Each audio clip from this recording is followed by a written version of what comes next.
This video is intended to be just a selection of photos and videos from the conversion that I did with the Flair Puppeteer. Had the model a long time, built many years ago, but the convenience of electric, especially with such little time to fly, is an attractive option these days. So I did some research into the conversion, motor size, battery size and speed controller. The biggest thing though is always going to be how to mount the motor and fit the battery and get the weight and balance right. It was important to know exactly where the propeller sat so that I could make sure the installation with the electric engine had the same protrusion and the propeller was in roughly the same place to clear the cowling. I used the fuel tank slot to fit a battery, which I found to be very useful when it came to the actual installation. We've got the fuel tank out on a nice piece of string that's pulled out. We've got a gap where the fuel tank was, which is just over, it's about 5.5 inches long. We've got a fixed wooden mount here, which would be major surgery to cut off. So I'm hoping maybe I can mount something onto this. And then there's a hole under here where a speed controller could go, which has got the servo in for this because the servo's under here. Other than that, we're about there with it, aren't we, Theo? Yeah. It was important to know how much weight had been taken out of the aeroplane, so I weighed the glow engine, fuel tank full, battery, servos, etc. That was all in the nose, and it then had to weigh everything that was going back in, so motor, speed controller and battery, so I could try and work out the weight and balance. Obviously a full C of G calculation was done again, but it just gave me a rough idea where I was. So I can cut all this off, so I'll be left with that as the flat all the way around there. So I can attach up here, that's solid balsa, that's thin balsa, that's solid balsa, same as that, because I can feel up inside here like that, that's solid. So I'd have to mount across here like that, so it's central, but I want to use that hole for the battery. What are you doing now? I'm trying to cut the nose off of this. Why? So we can fit the new electric engine. That's the plan. Why not?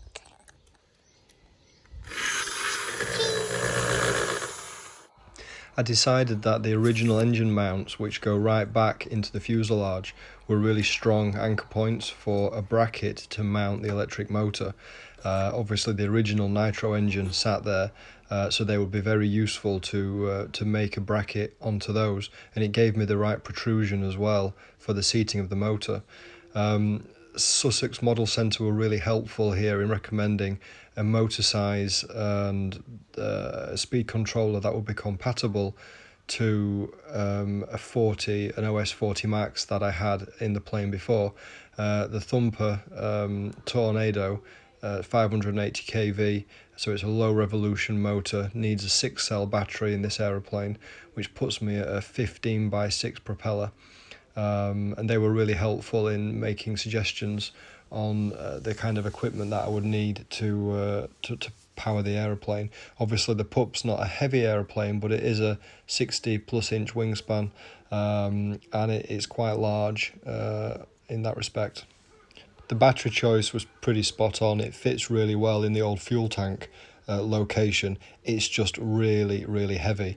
Getting a 6-cell battery to power the motor makes it that bit heavier, but it was necessary to have the 6 cells in order to give us the power and performance that we're going to need.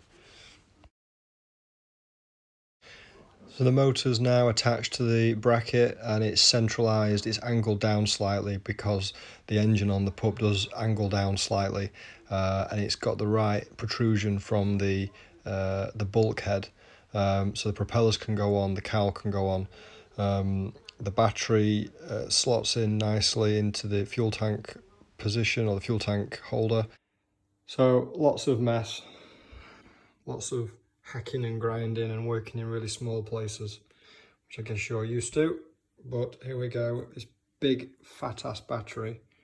Now, after a bit of rearranging, slides in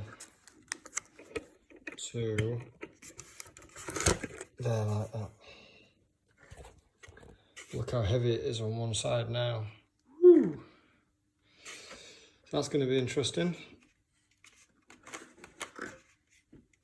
The idea is, if I can get this to balance, right, the idea is that will come like that.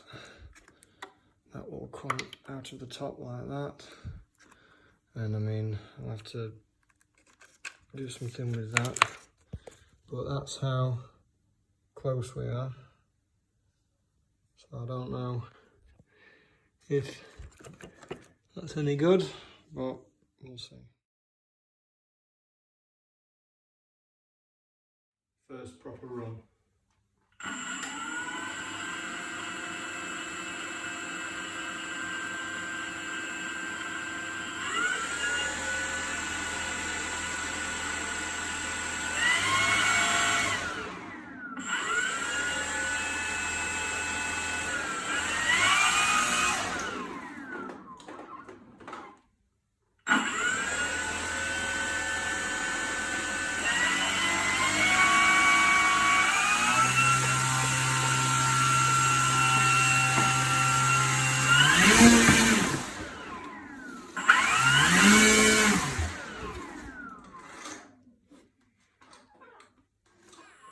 We can taxi it over there, buddy.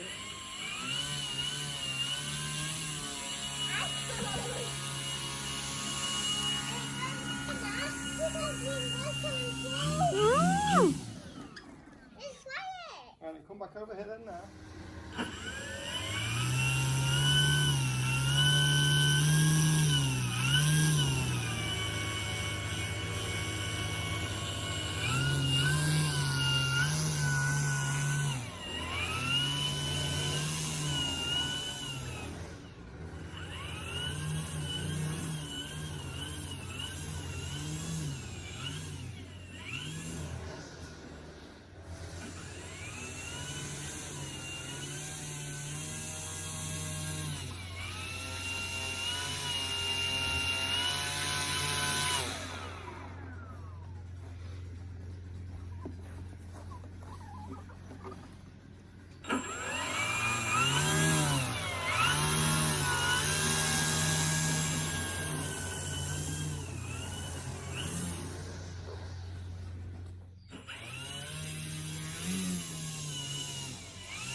That's it, put your hands in your pockets then, the safe.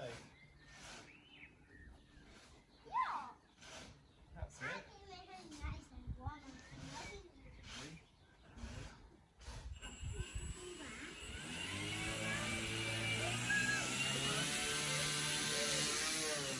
I hope this is useful for anybody else who's thinking of making the conversion. In the end, it was quite straightforward, and actually on reflection, I think I've got too much power. I was quite surprised at how much power that motor really does kick out, but until we fly it, it's unknown. So thanks for watching, and I hope you enjoyed.